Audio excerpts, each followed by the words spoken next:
Baik, pada pertemuan kali ini kita akan melakukan konfigurasi control panel EHCP. Oke, kita masuk ke bagian konfigurasi untuk VMware-nya terlebih dahulu. Nah, di sini pertama kalian bisa klik kanan pada virtual machine kalian, lalu klik setting.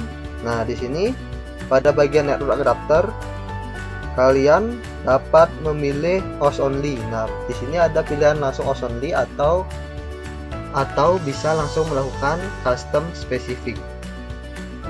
Di sini kenapa kita memilih host only? Karena Debian virtual kita akan kita hubungkan nanti ke Windows asli kita. Setelah settingan di VMware selesai, kita langsung masuk ke bagian virtual Debian kita. Ya, kita lakukan start. Setelah muncul menu login, di situ kita langsung masuk ke dalam user root. Nah, jadi di sini masukkan ke username-nya atau loginnya itu root dan passwordnya sesuai apa yang sudah kita install. Sebelum kita melakukan penyetingan di Debian, lebih baik kita melakukan pengecekan perangkat LAN card kita terlebih dahulu, dimana dengan cara ifconfig -a. Di sini kalian bisa lihat bahwa kita sudah memiliki satu LAN card, yaitu ETH0. Lalu masuk ke settingan network untuk melakukan setting IP. Pada tulisan ETH0 kalian bisa sesuaikan dengan apa yang muncul pada pengecekan ifconfig tadi ya. Nah, lalu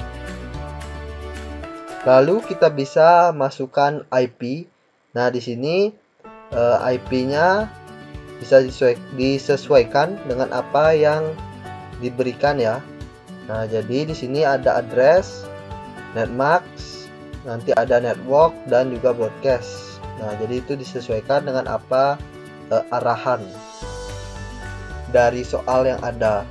Jadi kalian tidak harus melulu berpatokan pada IP yang ada di video ini. Setelah selesai melakukan settingan, kalian bisa keluar dari paket network dengan cara Ctrl X lalu klik Y atau menekan tombol Y. Selalu ingat, setelah kita melakukan settingan, kita harus melakukan restart terhadap settingan yang telah kita buat. Nah, di sini kita akan melakukan restart, yaitu settingan networking. Jadi perintahnya itu adalah service networking restart. Setelah kita melakukan settingan, kita harus cek terlebih dahulu apakah Debian kita itu sudah terkoneksi ke dalam Windows dengan cara kita buka network and sharing center di Windows. Kita pilih VMware Network sesuai dengan apa yang kita setting pada bagian adapter awal tadi. Klik kanan, pilih Properties, lalu kita pilih IPv4. Nah, di sana kalian bisa isi untuk addressnya, itu isi dengan IP yang satu lingkup dengan IP Debian kita. Lalu isi netmax dan gateway, yaitu gateway ini adalah IP utama dari Debian kita. Lakukan pengecekan apakah Debian kita sudah terkoneksi dengan Windows asli kita dengan cara buka command prompt atau CMD, lalu klik ping IP Debian kita, yaitu 192.168.1.1. Jika hasil yang keluar adalah reply, berarti Debian kita sudah terhubung dengan komputer kita. Barulah kita bisa lanjut ke penyetingan yang selanjutnya. Selanjutnya kita akan melakukan penambahan source list melalui DVD kita. Oke, pada server Debian kalian, silahkan kalian lakukan scan DVD 1 sampai dengan 3 ya. Nah, setelah itu baru kalian lakukan apt strip-get update untuk melakukan update repository. Setelah itu kita akan melakukan penginstalan paket FTP atau kalian juga bisa menggunakan Samba. Jadi itu terserah kalian mau menggunakan Samba atau FTP. Tapi di sini saya akan menggunakan FTP dengan cara apt strip-get install pro ftpd. Nah, setelah paket terinstall, di sini kita pilih standalone saja.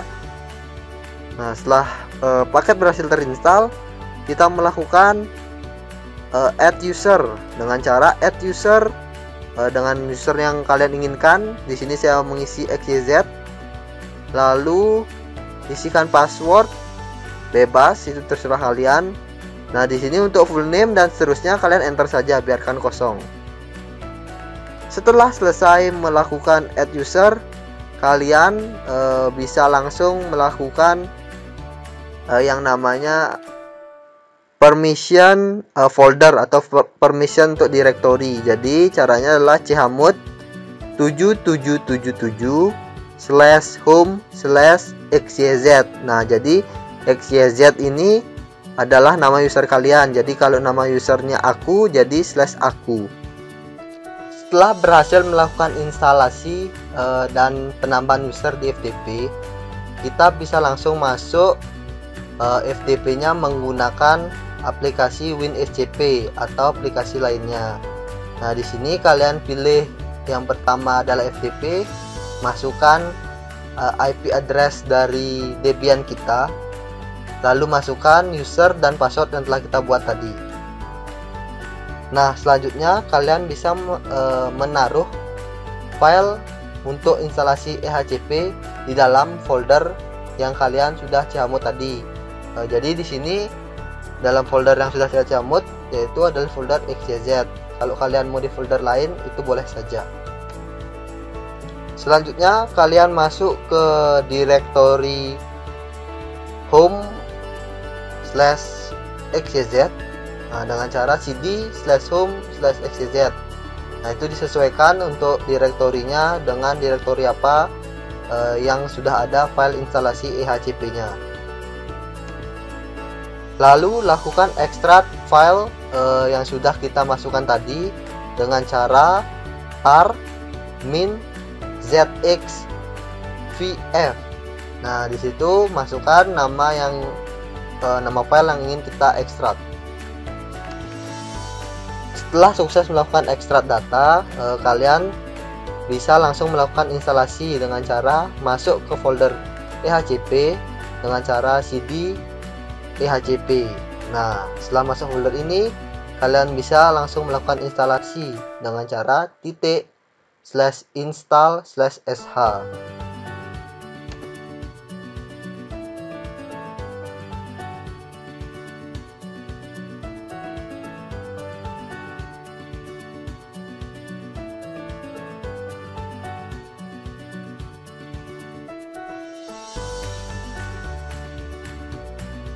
Pada saat kalian melakukan konfigurasi EHCP, di sana kalian akan diminta untuk memasukkan CD atau DVD yang ada pada Debian server kalian.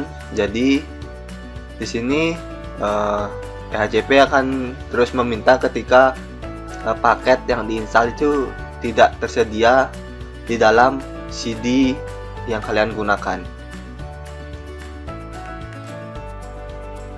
Nah, instalasi EHCP bisa dibilang adalah instalasi yang cukup mudah, dimana kita tidak perlu susah-susah untuk melakukan pengapalan sintaks ke berbagai paket seperti bind, mail server, ataupun FTP.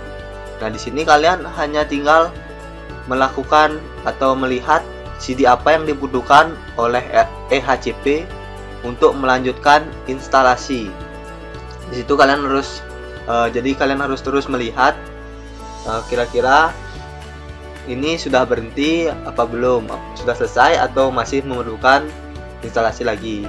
Namun yang menjadi kendala di konfigurasi cara automatic ini adalah dimana ada beberapa paket yang tidak bisa terinstall dan itu terlewat oleh kita. Nah, banyak hal yang seperti itu terjadi pada saat kita melakukan instalasi EHCP, karena beberapa paket yang ada di EHCP itu tidak mau langsung terinstall di Debian 8. Jadi kita harus melakukannya secara manual. Salah satu hal lain yang menjadi trouble juga adalah ketika instalasi kita berhenti, namun dari EHCP-nya sendiri tidak memperlihatkan dia ingin meminta DVD apa untuk dimasukkan. Nah, cara yang paling mudah untuk kita lakukan adalah bisa kalian lakukan enter terus sampai Debian itu sampai DVD yang diminta itu muncul. Nah, itu salah satu hal yang mungkin kalau kalian tidak tahu akan memakan banyak waktu, karena kalian pasti akan menunggu apakah ini sudah selesai atau belum instalasinya. Nah, kenapa bisa seperti itu? Biasanya hal seperti itu terjadi karena pada instalasi di EHCP-nya itu tidak mendetek di mana paket tersebut berada. Nah, jadi kita harus bisa mengedit lagi di EHCP-nya, itu kita ubah dari apt strip-get install menjadi update to date. Nah, di situ instalasi akan memaksa, barulah paket dari EHCP bisa terdetek dengan automatic. Jadi kalau misalnya kalian tidak bisa melakukan seperti itu, bisa melakukan cara yang biasa saja, tapi ketika dia start itu bisa kalian enter saja terus. Oke, sambil menunggu instalasi, karena di sini saya melakukan instalasi secara full ya, tidak ada saya skip. Jadi kita akan membahas sedikit mungkin tentang network adapter dari VMware. Oke, di network adapter dari VMware itu ada 4 jenis. Yang pertama adalah bridge. Bridge ini kapan kalian menggunakan bridge ya? Kapan kalian menggunakan bridge? Pada saat kalian ingin menghubungkan komputer virtual kalian dengan komputer yang ada di dunia nyata. Seperti contohnya, kalian ingin menghubungkan Debian server kalian kepada komputer teman kalian. Nah, itu menggunakan bridge. Jadi bridge ini bisa memberikan replika physical network ya. Jadi dia bisa mereplika seperti asli. Yang kedua adalah NAT. Nah, seperti dengan namanya, NAT ini berfungsi jika kalian ingin melakukan share koneksi internet ke dalam virtual kalian. Nah, jadi pada saat kalian ingin memberikan koneksi pada virtual kalian bisa melakukan atau memilih network adapter NAT. Kita lanjut yang ketiga, yaitu ada host only. Nah, host only adalah network adapter yang paling sering digunakan. Mengapa seperti itu? Karena host only ini hanya berfungsi ketika kalian ingin menghubungkan antara virtual kalian dengan laptop yang kalian gunakan sekarang. Jadi itu menghubungkan antara host asli dengan virtual. Itulah kalau kalian ingin menggunakan host only. Maka tadi kita melakukan settingan host only karena saya ingin menghubungkan komputer saya dengan komputer virtual, seperti itu. Oke, kita lanjut. Yang terakhir ada LAN segment. Nah, ini fungsi LAN segment adalah fungsi yang saya tahu itu dia berfungsi untuk menghubungkan sesama virtual. Jadi jika kalian punya virtual Linux jika kalian punya OS Linux dan OS Windows, nah di situ kalian ingin menghubungkan tuh kedua-duanya. Di situ kalian dapat menggunakan LAN segment sebagai penghubungnya karena mereka sama-sama dalam keadaan virtual. Oke, itu tadi adalah 4 network adapter ya, yang bisa kalian gunakan. Jadi silahkan gunakan sesuai dengan kondisi.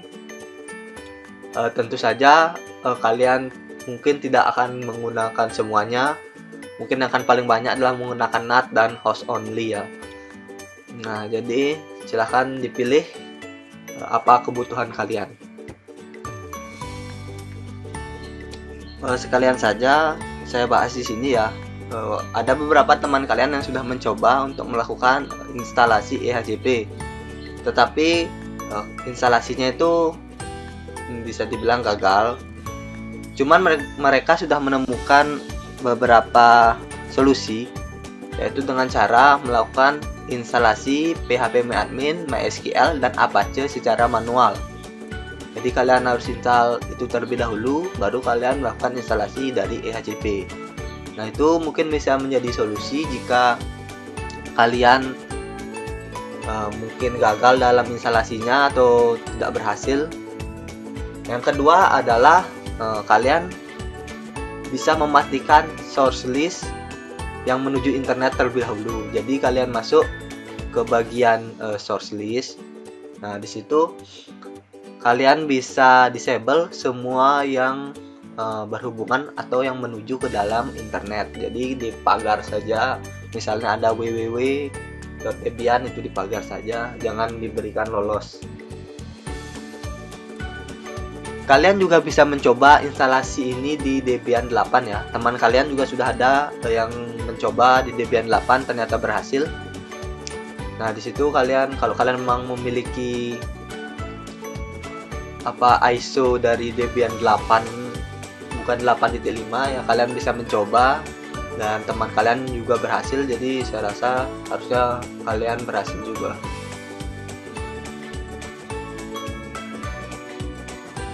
Oh ya, sekedar info saja. Jadi selain EHCP, kalian juga bisa mencoba untuk menginstal Webmin.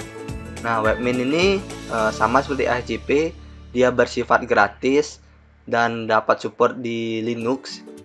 Namun ada beberapa perbedaan, yaitu tampilannya sih yang paling menonjol. Mungkin kalian mau mencoba untuk melakukan instalasi EHCP yang lain dan melakukan perbandingan kira-kira yang mana lebih bagus, EHCP atau Webmin.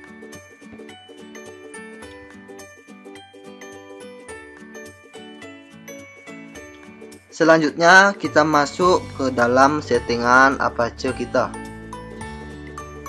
Nah, pertama kita masuk ke dalam direktori Apache terlebih dahulu dengan cara cd/etc/apache2/set available.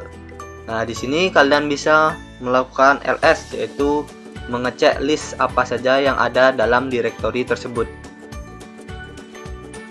Di sini terlihat ada 00 default, 00 default.conf, dan masih banyak lagi. Di sini kita lakukan pengopian 00 default dengan cara cp 00 default, kita copy dengan nama ehcp.conf. Nah, setelah kita sukses melakukan pengopian, kita bisa melakukan, yaitu adalah melakukan disable website terlebih dahulu dengan cara A2 disite. Nah, apa maksud dari A2 disite ini adalah Apache 2 disable site. Nah, jadi kita disable site yang tidak berguna, lalu kita enable site yang kita ingin pakai. Nah, di sini sebagai contoh yaitu A2 end site, itu saya gunakan, yaitu adalah dhcp.conf. Jadi semua EHCP itu akan terkonfigurasi di ehcp.conf nanti. Setelah kita selesai melakukan konfigurasi, selalulah ingat untuk melakukan restart paket tersebut dengan cara service apache restart.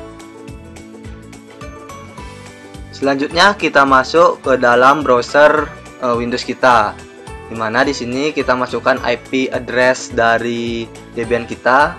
Lalu di sini kalian bisa lakukan klik here for control panel. Setelah kalian sukses melakukannya, masukkan username dan password yang sudah kalian buat tadi. Di sini saya username admin, passwordnya ya 1. Login. Nah, Jika kalian sudah berhasil login, berarti kalian sudah sukses melakukan instalasi EHCP. Namun, di sini seperti yang saya bilang tadi, tidak semua fitur EHCP dapat kalian gunakan. Ada beberapa yang belum terinstall dan mungkin kalian harus melakukan instalasi lagi. Mengapa demikian? Ya, karena kita menggunakan instalasi secara offline. Jadi, ada beberapa paket yang memang tidak didapatkan oleh EHCP, jadi itu terlewatkan.